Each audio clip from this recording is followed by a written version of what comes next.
예수님께서 이제 공생의 사역을 마치시기 위하여서 예루살렘 성으로 입성하시고 또 이제 십자가에 고난당하시고 죽임당하시고 우리의 죄를, 나의 죄를 대신하여서 내 대신에 십자가에 달려 죽으시기 위하여서 예루살렘 성으로 입성할 때에 이제 성 안으로 들어가셨을 때에 한 사건이 오늘 본문 가운데 나타나고 있습니다.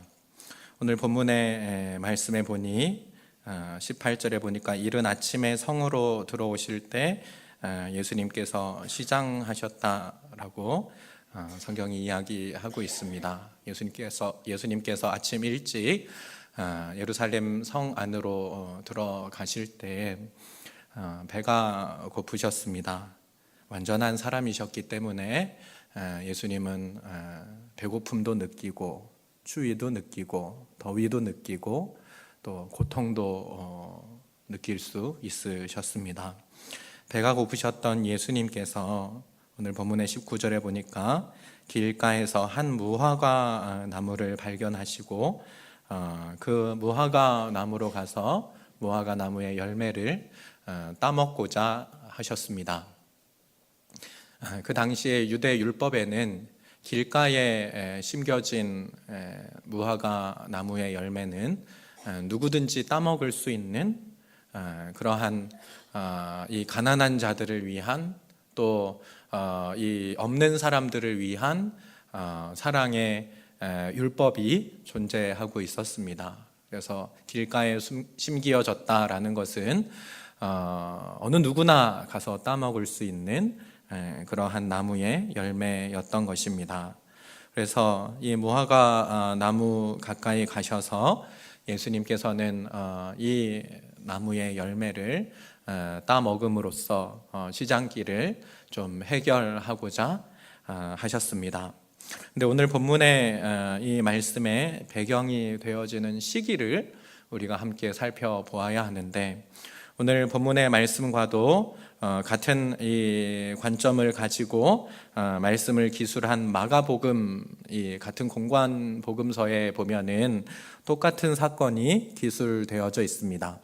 근데 이 마가복음 여러분 18절 위에 보면 무화과 나무가 마르다라는 소제목하고 가로하고 마가복음 11장 이하에 똑같은 말씀이 적혀 있는 것이 기록되어져 있잖아요.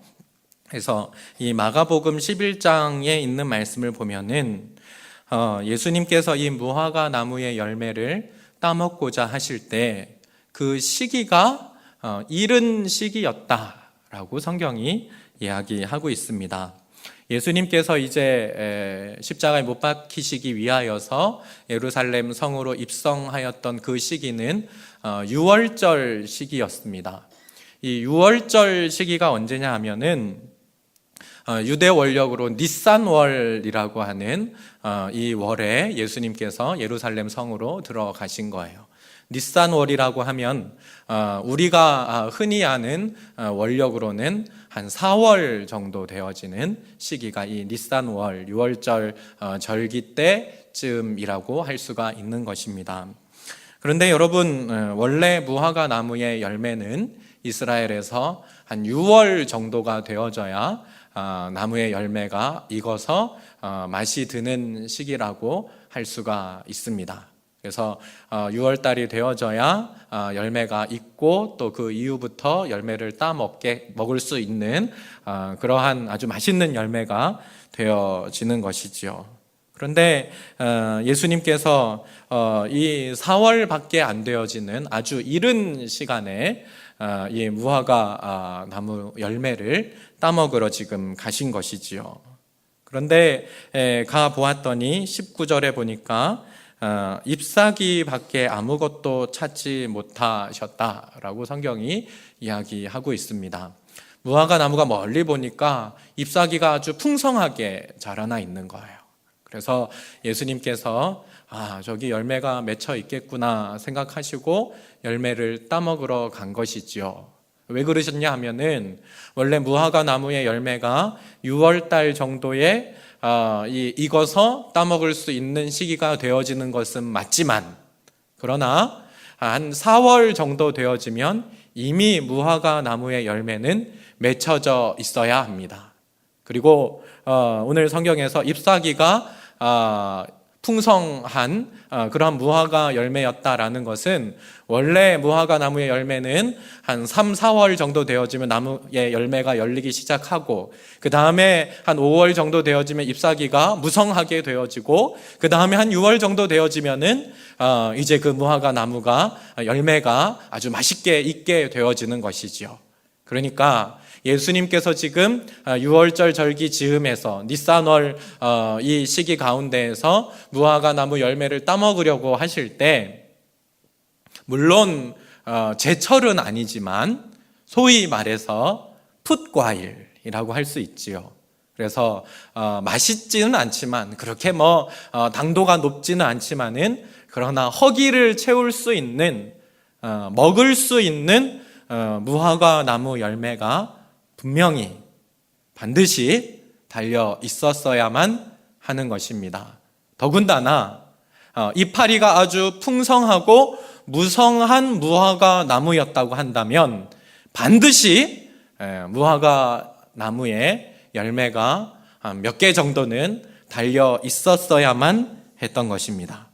그런데 오늘 본문에 보니까 무화과 나무에 이 잎사귀는 아주 풍성하였는데 열매가 보이지 않는 거예요. 열매가 하나도 없는 것입니다. 예수님께서 그 나무 가운데 열매를 찾지 못하심으로 인하여서 나무에게 이렇게 명령하셨습니다. 19절 하반절에 이제부터 영원토록 내가 열매를 맺지 못하리라 하시니 무화과 나무가 곧 마른지라. 예수님께서 무화과 나무를 향하여서 저주를 선포하셨습니다. 네가 다시는 열매를 맺지 못하게 되어질 것이다 라고 예수님께서 명령하자마자, 선포하시자마자 그 무화과 나무는 말라 죽고 말았습니다. 여러분, 이 말씀을 바라보면서 지난주에 우리 어떤 청년이 물어보더라고요. 목사님, 무화과 나무가 분명 마가복음에 보면은 제철이 아니었다고, 열매가 맺혀지는 익는 철이 아니었다고 성경에 나와 있는데, 왜 예수님께서는 무화과 나무를 저주하셔서 이 무화과 나무를 말라 죽게 만드셨습니까? 어떤 청년이 질문을 하더라고요. 그래서 말씀드린 것처럼 제철은 아니지만 잎사귀가 풍성한 무화과 나무라고 한다면 반드시 몇 개 정도의 열매가 생산되어져야만 했다라는 것입니다. 열매가 없이 잎사귀만 무성한 것은 마치 내가 지금 열매를 지금 많이 맺고 있어요 라고 자랑하는 것처럼 보여지지만, 겉으로는 그렇게 외형적으로는 아주 많은 열매가 달려 있는 것처럼 보여지지만 속이는 거라는 거죠.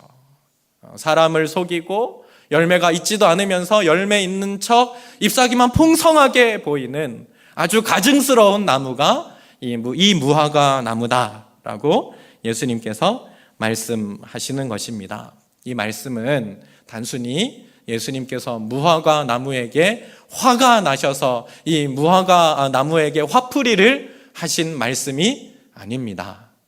오히려 예수님께서는 이미 그 무화과 나무에게로 다가가서 그 무화과 나무의 열매가 없다라는 것을 나중에 아신 것이 아니라 선제하시는 우리 예수님, 선지하시는 우리 예수님, 이미 모든 것을 알고 계셨어요. 우리 예수님께서는 저 무화과 나무에 지금 열매가 하나도 안 맺혀 있다라는 것을 우리 예수님이 이미 알고 계셨어요. 알고 계셨지만 예수님께서 제자들에게 그 무화과 나무를 통하여서 가르치시고자, 교훈시키시고자 그 무화과 나무를 빗대어 열매 없는, 믿음 없는 유대인들, 믿음 없는 이스라엘 사람들, 바리새인들과 서기관들과 장로들과 지도자들을 질책하시며 그들의 잘못을 지적하시려고 예수님께서 지금 이 무화과 나무를 교훈으로 삼고 계시는 것입니다. 그래서 이 무화과 나무가 마른 이유를 이 제자들이 이제 묻습니다. 20절에 보니까 제자들이 보고 이상히 여겨 이르되 무화과 나무가 어찌하여 곧 말랐나이까. 제자들이 이렇게 예수님께 물으니 예수님께서 이렇게 대답하셨습니다. 21절에 예수께서 대답하여 이르시되 내가 진실로 너희에게 이르노니 만일 너희가 믿음이 있고 의심하지 아니하면 이 무화과 나무에게 된 이런 일만 할 뿐 아니라 이 산더러 들려 바다에 던져지라 하여도 될 것이요 너희가 기도할 때 무엇이든지 믿고 구하는 것은 다 받으리라 하시니라. 그래서 예수님께서 이 무화과 나무에게 된 일에 대하여서 이제 설명해 주십니다. 무슨 설명인고 하니 이 무화과 나무에게 있어서 열매가 없다는 거예요. 이 열매가 없다라는 것은 다른 표현으로 하면은 예수님께서 믿음이 없다라고 지금 이야기하고 있는 것입니다. 많은 유대인들이 그렇게 얘기해요. 내가 믿음 있습니다. 내가 하나님 믿습니다. 내가 하나님을 섬깁니다. 내가 신앙생활 한 지가 몇 년인데, 몇십 년인데, 내가 목사인데, 내가 장로인데, 내가 권사인데, 내가 얼마나 교회에서 많은 일을 하는데 내가 믿음이 없겠습니까? 겉으로 볼 때는 진짜 믿음이 있는 것 같아요. 그래서 되게 멋져 보이고 거룩해 보이고 또 뭐 대단해 보이고 아주 고귀해 보이고 거룩해 보이고 말하는 거 들어보면은 이야 뭐 청산유수고 또 뭐 기도하는 거 보면은 기도가 뭐 술술술술 나오고 이야 뭐 행동하는 거 보면은 진짜 믿음 있는 사람처럼 보여지는 사람들이 얼마나 많은지 몰라요. 그런데 결정적으로 그 믿음의 열매를 따먹으려고 그 사람의 내면을 들여다보니까 열매가 없는 거예요. 겉으로 볼 때는 정말 믿음이 있는 사람처럼 보이고 믿음 있는 목사님 같고 믿음 있는 장로님 같고 믿음 있는 권사님 같고 믿음 있는 직분자들 같은데 그런데 결정적인 순간에 믿음의 열매가 보이지 않는 거예요. 결정적인 순간에는 뭐 하냐 하면은 하나님 믿습니다. 날 구원하신 우리 아버지 하나님 그 구원의 능력을 내가 믿습니다. 이 어려움의 순간 가운데 이 믿음의 열매를 사용하여 우리 주님께서 나를 이끌어 주실 줄 내가 믿습니다. 믿음으로 반응하고 결단하지 않는 거예요. 뭐 합니까? 목사님 안 돼요. 그렇게 하면 안 돼요, 목사님. 그런 식으로 하면 안 돼요. 죽었다 깨어나도 안 돼요. 어떤 분들 한숨 더 이거는 예수님이 다시 오셔도 안 돼요. 여러분, 과연 믿음이 있는 것입니까? 많은 유대인들이 겉으로 볼 때는 내가 랍비다, 내가 제사장이다, 내가 뭐 교사다, 내가 뭐 율법 교사다, 뭐다 믿음이 정말 있는 것처럼 평소에는 얘기하는데 결정적으로 그 믿음의 열매를 따먹으려고 하니까 믿음이 없어요. 조그만 어려움의 순간 가운데 여러분 믿음의 사람은 어떻게 해야 됩니까? 어려울 때 뭐 합니까? 기도해야지요. 오늘 새벽에도 그러한 말씀 우리가 함께 나누어 봤는데 여러분 정말 아프고 정말 육신이 공고하면 어떻게 해야 됩니까? 기도해야지요. 주님 앞에 나와서 기도해야지요. 왜요? 여러분 우리 주님이 모든 생명의 근원자이시기 때문입니다. 여러분 정말 그것을 믿는다면 내가 정말 아픕니까? 하나님 앞에 나와서 기도해야지요. 그럼 내 삶 가운데 진짜 어려움이 있습니까? 하나님 앞에 나와서 기도해야지요. 간구해야지요. 여러분 정말 힘들고 지치고 피곤합니까? 하나님 앞에 나와서 예배해야지요. 예배 가운데 회복이 일어나고 예배 가운데 놀라운 하나님의 일으키심의 구원의 능력이 역사가 일어남을 여러분들이 진짜 믿는다면, 여러분들 진짜 시간 없고 여러분들 정말 피곤하고 정말 어렵고 눈물 나는 일이 있으면은 더 뭐 해야 됩니까? 주님 앞에 나와야지요. 기도해야지요. 그런데 이상하게 결정적인 이 믿음의 열매를 사용해야 되는 그 순간에 보이지 않습니다. 그리고 이렇게 얘기합니다. 목사님, 내가 좀 이 힘든 일이 좀 지나가고 나면은 내가 교회 오겠습니다. 목사님, 내가 좀 지금 여러분 감기 조심하십시오. 저도 지금 일주일 지난 특별 새벽 기도회 하면서 감기를 저희 아내한테 옮아가지고, 바이러스 전파자 아내한테 옮아가지고 또 특별 새벽 기도회 그 기간 가운데 저한테 옮겨가지고, 그래가지고 새벽마다 일어나면 코피가 막 나는 거예요. 제가 코피를 잘 안 흘리는데 하여튼간에 막 코피가 계속 나와요. 콧구멍을 틀어 막고 막 제가 그랬습니다. 아직까지 감기 기운이 좀 있는데 여러분 감기 조심하십시오. 그런데 여러분 아프실수록 하나님 앞에 나와서 기도해야지요. 목사님, 나 감기 걸려서 못 가요. 머리가 어지러지라고 핑핑 돌고. 근데 내가 놀러 가는 거 봤거든요, 길에서. 머리가 어지러지라고 아프고, 그런데 길에서 씩씩하게 이렇게 놀러 가시는 거, 마스크 딱 멋지게 쓰고, 무슨 연예인처럼, 요즘에 연예인들 마스크 딱 쓰고 어디 미건 의료기 무료 그거 하는데 그거 가는 거 내가 봤거든요. 목사님 아프니까 거기 가가지고 내가 좀 허리 찜질하고 좀 해야 된다고. 창피하니까 내가 물어보지는 않았어요. 근데 여러분, 믿음의 순간에 믿음의 열매를 사용할 수 있는 사랑하는 주 안에 성도 여러분들 되시길 바랍니다. 이 믿음이 여러분 별로 큰 믿음이 아니에요. 여러분, 예수님께서는 큰 믿음을 말씀하고 계시지 않습니다. 오늘 본문의 21절에 다시 한번 보십시오. 예수께서 대답하여 이르시되 내가 진실로 너희에게 이르노니 만일 너희가 믿음이 있고 의심하지 아니하면, 너희가 믿음이 뭐하고요? 있고 의심하지 아니하면, 너희가 큰 믿음을 가져라. 그리고 여러 가지 믿음을 가져라. 예수님 그렇게 말씀하지 않아요. 단순히 뭐라고 말씀하시냐면 너희가 믿음이 있냐 없냐 이걸 보시는 거예요. 오늘 여기 성경에서 말하고 있는 너희가 믿음이 있고 라는 요 단어가 헬라어 원어로 보면은 가정법 현재 시상으로 되어져 있어요.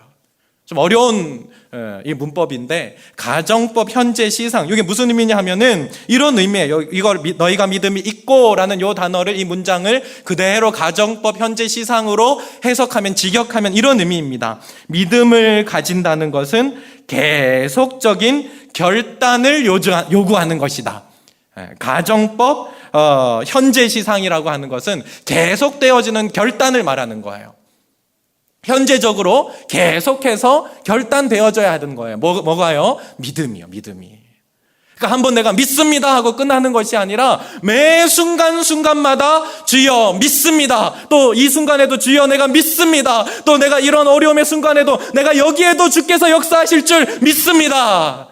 그 믿음으로 매 순간순간마다 결단해 나아가는 것. 그게 하나님께서 원하시는 믿음이 있다라는 것입니다. 사랑하는 주 안에 성도 여러분들, 여러분 이 믿음의 결단이 계속해서 우리 삶 가운데 반복해서 일어나는 놀라운 복의 복을 경험하는 주 안에 성도 여러분들 되시길 바랍니다. 어떠한 순간에서도 여러분 이 믿음을 가져야 돼요. 믿습니다. 여러분 따라해 봅시다. 믿습니다. 네, 틀렸어요. 다시 믿습니다. 할렐루야. 여러분, 우리 하나님께서 내 삶을 통치하고 계시는 줄 믿으십니까? 이 시간에도 우리 주님께서 나와 임마누엘 함께 하신다는 사실을 믿으십니까? 정말 믿으신다고 한다면 어떠한 순간에든지 간에 주여 내가 믿습니다 뭘 믿어요? 말씀의 능력을 믿습니다. 내가 들은 말씀, 내가 알고 있는 말씀, 주님 내 반석 되십니다. 주께서 내 요새 되십니다. 주님 내 기도를 응답하십니다. 여러분, 주님의 말씀이 들릴 때마다, 기억날 때마다 믿습니다. 아멘 하고 순종함으로 말씀 가운데 여러분 말씀의 걸음으로 나아가는 사랑하는 주 안에 성도 여러분들 되시길 바랍니다. 그러할 때 놀라운 능력이 나타나요. 여러분, 오늘 본문에 보세요. 21절 중반에 보니 너희가 믿음이 있고 의심하지 아니하면, 다른 말로 믿음을 계속적인 믿음의 결단으로 너희들이 나아가면은 어떤 일이 벌어집니까? 이 무화과 나무에게 된 이런 일만 할 뿐만 아니라 이 산더러, 이 산은 감람산을 말하는 거예요. 이 산더러 들려 바다에 던져지라 하여도 될 것이요, 너희가 기도할 때 무엇이든지 믿고 구하는 것은 다 받으리라 하시니라. 할렐루야. 여러분, 큰 믿음을 가지면, 아니면 많은 헌금을 하면은, 많은 헌신을 하면은 그 다 예수님 말하지 않아요. 뭐라고 말하고 있습니까? 너희가 진짜 작은 것이라도, 겨자씨만한 것이라도 너희가 이 사실을 정말 믿으면, 무슨 사실을 믿으면요? 예수님 나의 주인 되시고 내 삶의 구원자 되시고 나와 함께 하신다는 이 사실을 내가 믿으면 무슨 일이 벌어집니까? 무화과 나무가 마르는 거. 이것도 기적 아닙니까? 놀라운 기적 아닙니까? 그런데 그건 아무것도 아니에요. 오늘 성경에 보니까 진짜 요 믿음을 우리가 삶 가운데 여러분 결단하고 발휘하면은 놀라운 능력이 나타나는데, 무슨 능력이 나타납니까? 감람산이 들려져서 바다에 옮겨지는 놀라운 기적도 너희가 행할 수 있게 되어진다. 뭐 하면은요? 진짜 믿음이 있으면. 또 우리가 기도한 모든 것들을 여러분 믿고 구하면은 다 응답받게 되어진다. 할렐루야. 그래서 새벽마다 제가 그런 말씀 드리잖아요. 여러분 다 같이 통성으로 기도할 때 뭐라고 기도하자고 해요? 이미 응답받은 줄 뭐 하고요? 믿고 기도하시라고요. 여러분 기도할 때 믿고 감사함으로 기도하세요. 응답되어짐을 보게 될 줄 믿으시기 바랍니다. 얼마 전에 제가 아주 기쁜 일이 하나 있었어요. 무슨 일이 있었냐 하면은 우리 성자애가 무슨 말 할 것 같아요? 틀렸어요. 네, 그렇게 말씀하실 줄 알았어요. 전국대회 가서 상 탄 거 얘기하려고 하는 거 아니에요. 그게 아니라 성자애가 어느 날 화장실에서 응가를 하고 있는데, 성자애가 응가를 할 때 참 힘들게 응가를 합니다. 얘가 약간 변비기가 있는지 응가를 할 때 하는데 눈물이 촤 이렇게 난대요. 자의 엄마가, 저희 아내가 봤는데 어떨 때 눈물이 그렁그렁 맺힐 때는 그나마 좀 잘 나온 거고, 눈물이 주르륵 흘렀을 때는 상당한 해산의 고통을 느끼면서 이 아이가 이제 응가를 한 거죠. 그러면서 맨날 저한테 와서 그래요. 아빠, 똥꼬가 아파요. 그러면서 똥꼬 좀 봐주세요. 그러면서 바지를 훅 내려. 야, 함부로 아빠라도 바지를 훅 내리면 안 된다, 여자애가. 똥꼬 좀 봐주세요. 그런데 어느 날 여자애가 응가를 하는데 이 녀석이 기도를 하더라고요. 기도를. 뭐라고 기도하냐면, 내가 너무 웃겨가지고 이렇게 화장실 문 밖에서 들어봤어요. 뭐라고 기도하나 그랬더니 이 녀석이 이렇게 기도해요. 하나님, 뭐지?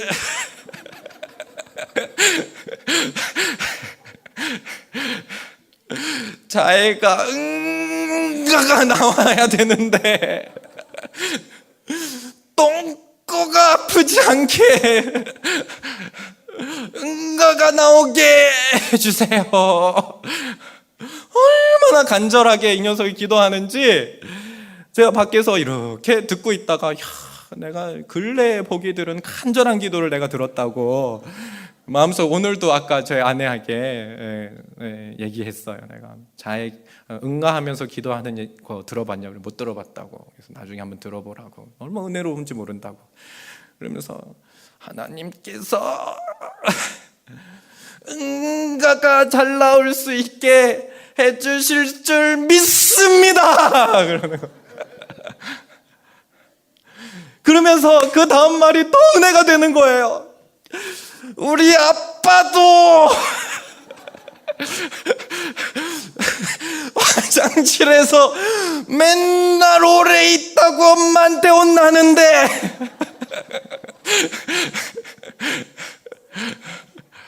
응가가 잘 나오게 해달라고 믿습니다 하고 마지막에 예수님의 이름으로 기도드립니다. 아멘 하고 나오는 거예요. 할렐루야. 그러고 나서요. 너무 웃겨가지고 응가하고 나왔어요. 그래서 자애야, 아빠가 저기 멀리서 자애 기도하는 소리 좀 들었거든. 그랬더니 응가 잘 나왔어? 그랬더니 자기가 뭐라고 그랬는지 아세요? 하나님께서 응가 잘 나오게 해주셨어요. 사랑하는 주 안의 성도 여러분, 그러니 예수님께서 어린아이와 같이 되지 아니하면 천국에 들어올 자가 없느니라 라고 말씀하신 거예요. 무엇입니까? 순전한 믿음, 순수한 믿음. 믿잖아요. 아이들은 성경 고사도에 갔다 와서도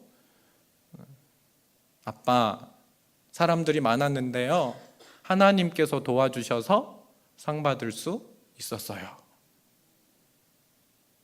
여러분, 아이들은 그렇게 순전한 믿음을 갖고 있는 거예요. 근데 어른들이 목사라고 하면서 저는 그런 믿음이 벌써 많이 없어졌어요. 사랑하는 주 안의 성도 여러분, 아이들을 보면서 부끄럽지요. 배워야 되는 것이지요. 그래서 네가 내 스승이다, 속으로 그렇게 생각했어요.